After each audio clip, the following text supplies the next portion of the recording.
ప్రియ పరలోకమందున మా తండ్రి, మేము ఈరోజు ఇక్కడ నిలబడేలా చేసావు తండ్రి. నీకు కృతజ్ఞతలు నాయన. నిలబడిన మేము ఇక్కడ కూర్చున్న అందరం కూడా నీ యొక్క జ్ఞానాన్ని నేర్చుకోవడానికి, నీ సన్నిధిలో సంతోషకరంగా గడపడానికి వచ్చాను నాయన. వచ్చిన మేము నీ మాటలను ఎంత శ్రద్ధగా వింటున్నామో అంతే శ్రద్ధగా పాటించే వారంగా ఉండడానికి సహాయం దయచే తండ్రి. మాకున్న అవసరతలు నీ చిత్తమైతే వాటిని సరిచేయమని, మా బిడ్డలు నీ జ్ఞానంలో పెంచుకునే భాగ్యం కూడా మాకు కలుగజేయమని, లోకంలో కాకుండా నీ యొక్క భక్తి జీవితంలో బతికేటట్లుగా మమ్మల్ని నడిపించమని క్రీస్తు వారి నామంలో ఈ ప్రార్థన నీకు సమర్పించుకుంటున్నాను పరమ తండ్రి. ఆమేన్. ఏమండి, మనం పొద్దున 10వ అధ్యాయం 11వ అధ్యాయం చెప్పుకున్నాం కదండి. ఇప్పుడు 12వ అధ్యాయం అండి.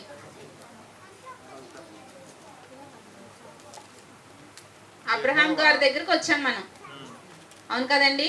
అసలు అబ్రహాం గారి గురించి మనం ఎందుకు తెలుసుకోవాలి? ఇజ్రాయేలీలు కూడా ఎందుకు తెలుసుకోవాలి? ఎందుకంటే ఆయనకి ఇచ్చిన వాగ్దానం బట్టే కనాన్ని ఇజ్రాయేలులకు పితరుడు, అవును కదండి.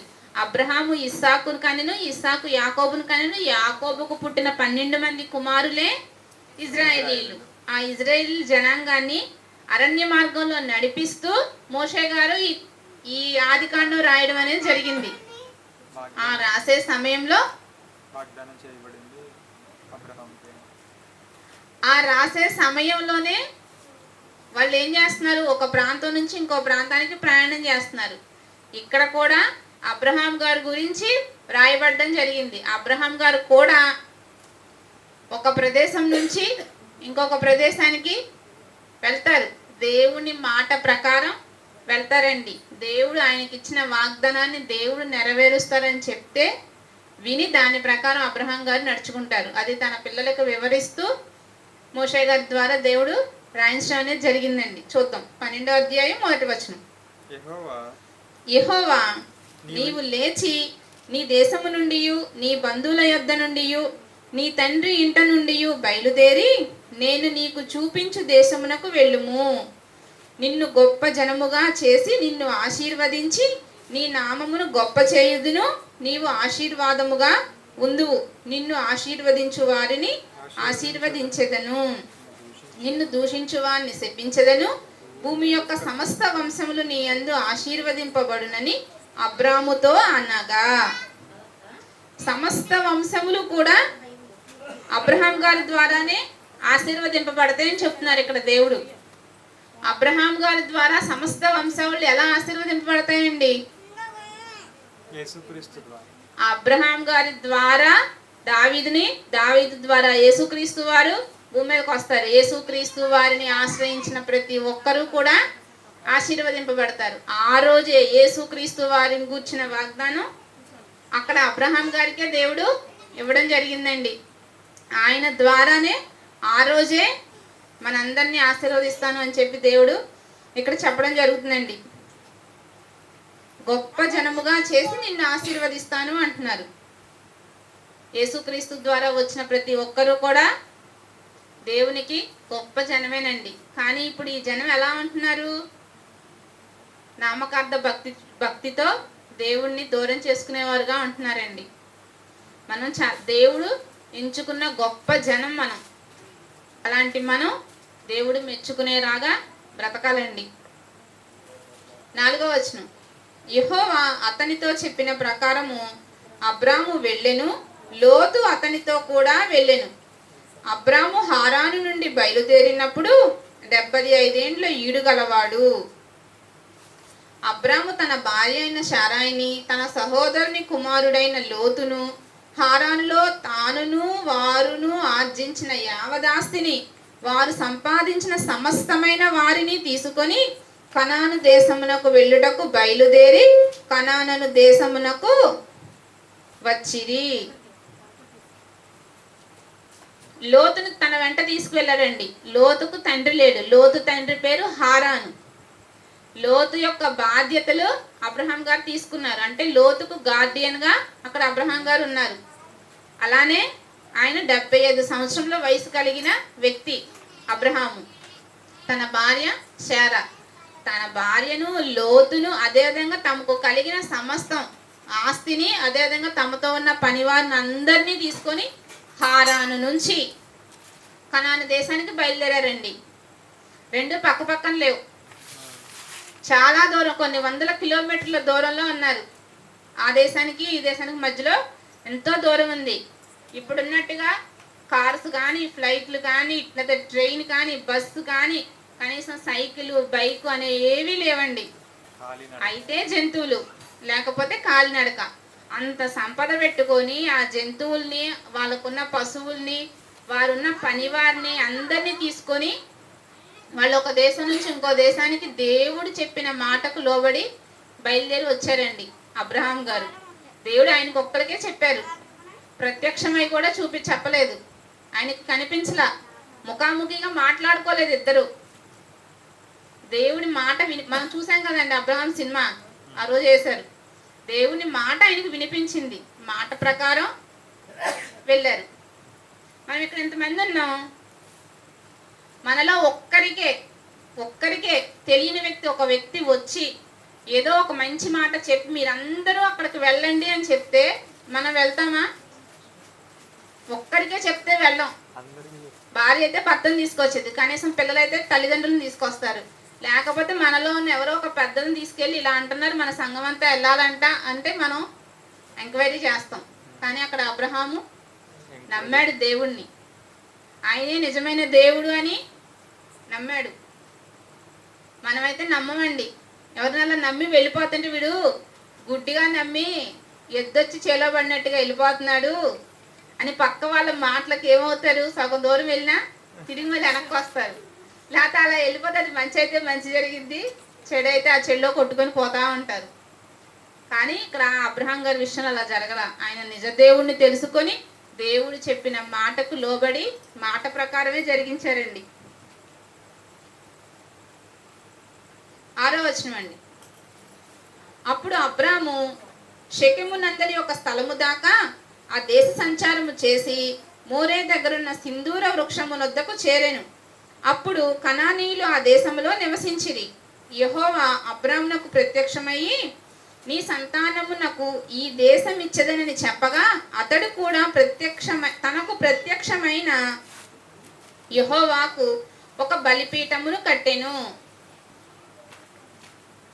ఫస్ట్ సారండి యెహోవాకు బలిపీఠం కట్టారు అబ్రహాం గారు.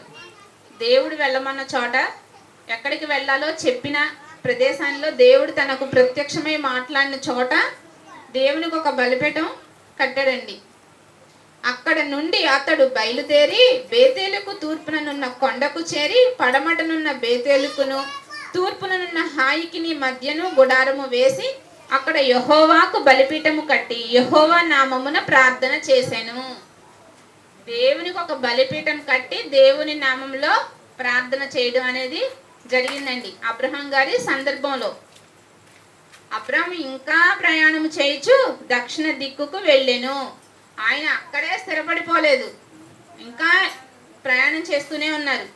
ఎందుకనంటే వాళ్ళ దగ్గర ఎంతోమంది జనం ఉన్నారు, అలానే జంతు సంపద ఉందండి. వాటన్నింటికి ఆహారం కావాలి, నీళ్లు కావాలి. అవి చూసుకుంటూ వాటికి వసతి కల్పించుకుంటూ వాళ్ళు ప్రయాణం కొనసాగిస్తున్నారు. 10వ వచనం అండి. అప్పుడు ఆ దేశంలో కరువు వచ్చెను. వాళ్ళు అలా దేవుడి మాటకు లోబడి దేవుడు కనిపించిన చోట బలిపీఠం కట్టి అదేవిధంగా ఇంకా ముందు కొనసాగుతూ ఉంటే ఆ కనాను దేశంలో కరువు అనేది వచ్చిందంటండి. ఆ దేశంలో కరువు భారముగానున్నందున అబ్రాము ఐగుప్తు దేశంలో నివసించుటకు అక్కడికి వెళ్ళెను. దేవుడు వెళ్ళమన్న చోటేమో కనానులో కరువు వచ్చింది. కానీ కనానులో దేవుడు ఏం చెప్పాడు? పాలు తేనెలు ప్రవహిస్తాయని చెప్పారు కదండి. పాలు తేనెలు ప్రవహించే దేశానికి ఇశ్రాయేలుకు అప్పగిస్తాను అని చెప్పారు. కానీ మనం చిన్నప్పుడు మన ఊర్లో ఉన్న వసతులు, మన ఊర్లో ఉన్న ప్రతి కంఫర్ట్ ఇప్పుడున్నట్టుగా మన చిన్నప్పుడు ఉన్నాయా? లేవు. ఆ రోజులు మళ్ళీ రావు అంటాం, కానీ ఇప్పుడున్న పరిస్థితులు అప్పుడు ఉండవు. మనం చిన్నప్పుడు మన ఊరికి ఒక ఒక చోట నుంచి ఇంకో చోటకి వెళ్ళాలంటే బస్సు కోసం ఉదయం కానీ సాయంత్రం కానీ, అంతే కదండి. ప్రజెంట్ మన ఉంగురు పరిస్థితి కూడా అదే. ఉదయం కానీ సాయంత్రం కానీ. ఆటో అయితే ఆటో ఫుల్ అవ్వాలి. కానీ ప్రజెంట్ ఎలా ఉందండి, ఇంట్లో కూర్చొని ఫోన్ చేతిలో ఉంటే ఎక్కడికి కాంటే అక్కడికి వెళ్ళిపోవచ్చు. ప్రజెంట్ నేను పుట్టి పెరిగిన ఊరి యొక్క సిచ్యువేషన్ అలా ఉంది. మనం ఇంట్లో ఆఫీస్కి వెళ్ళే వ్యక్తి ఇంట్లో బ్యాగ్ మర్చిపోయి వెళ్ళిపోయాడు, ఏం చేయాలి? ఇంట్లో ఉన్న వాళ్ళు తీసుకెళ్ళాలి. లేదా ఆ ప్రదేశానికి వెళ్ళే వాళ్ళు ఎవరైనా ఉంటే వాళ్ళని కనుక్కొని బ్యాగ్ని పంపించాలి. అలా కాదు, ఇప్పుడు బైక్ వచ్చింది తెలుసా, బైక్ ఓలా, ఆ ర్యాపిడోని బుక్ చేసుకొని ఆ బ్యాగ్ ఇచ్చి పంపించేస్తే ఆ మనిషి అక్కడ ఉన్నాడు, అక్కడికి ఆ బైకే తీసుకెళ్ళిపోద్ది.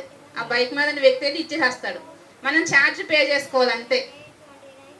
అలా ఉందండి చిన్నప్పుడు ఉన్న పరిస్థితి. ఒక చోట నుంచి ఇంకో చోటకి వెళ్ళాలంటే ఒక రోజు పట్టే పరిస్థితి ఇప్పుడు అది కొన్ని గంటలు కొన్ని నిమిషాల సమయంగా మారిపోయిందండి. అలానే ఈ కణాల్లో ఆ సమయంలో ఈ కణాల్లో పరిస్థితి ఎలా ఉందంటే కరువు వచ్చింది. అది తర్వాత రికవర్ అయింది, కానీ అప్పుడు కరువు వచ్చింది. కానీ ఇక్కడ అబ్రహాం గారు ఏం చేశారు, కరువు వస్తే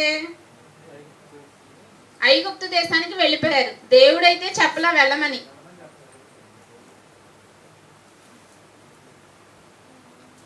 11వ వచనం అండి. అతడు ఐగుప్తులో ప్రవేశించుటకు సమీపించినప్పుడు అతడు తన భార్య అయిన శారాయితో, ఇదిగో నీవు చక్కని దానివని నేను ఎరుగుదును. ఐగుప్తులు నిన్ను చూచి ఈమె అతని భార్య అని చెప్పి నన్ను చంపి నిన్ను బ్రతుకనిచ్చెదరు. నీ వలన నాకు మేలు కలుగునట్లును నిన్ను బట్టి నేను బ్రతుకున్నట్లును నీవు నా సహోదరివని దయచేసి చెప్పుమనెను. భార్యను బట్టి భర్తను చంపుతారని చెప్పి సహోదరి అని చెప్పమంటున్నాడండి. నీవు నా సహోదరివి అని చెప్పు అని అంటున్నాడు. అంటే ఏంటి ఇక్కడ,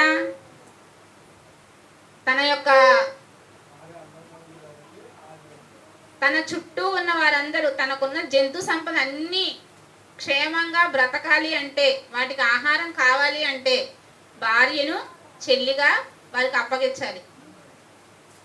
అదే నా భార్య అంటే ఆమెను వాళ్ళు స్వాధీనపరచుకోవడానికి ఇతన్ని చంపేయచ్చు అనే ఆలోచన ఇక్కడ అబ్రహాం గారికి వచ్చింది. కాబట్టి నీవు అందంగా ఉంటావు కాబట్టి నువ్వు నా చెల్లివని చెప్పు అని తన భార్యను కోరుకున్నాడు.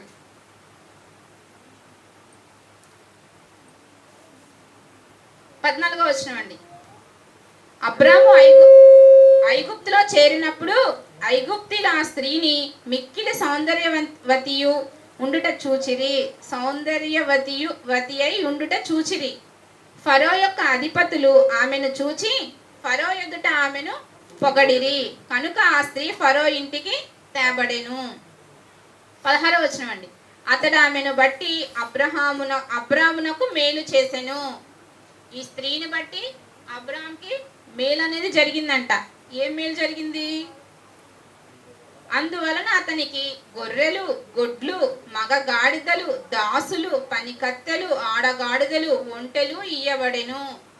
అతనికే సంపద ఎక్కువ ఉంది, కానీ తన భార్య యొక్క సౌందర్యాన్ని బట్టి ఆమె ఫరో ఇంటికి తేబడితే ఆమెను బట్టి మళ్ళీ ఎక్కువ సంపద ఇతనికి ఇవ్వబడింది. 17వ వచనం అండి. అయితే యెహోవా అబ్రాము భార్య అయిన శారాయిని బట్టి ఫరోను అతని ఇంటి వారిని మహావేదనల చేత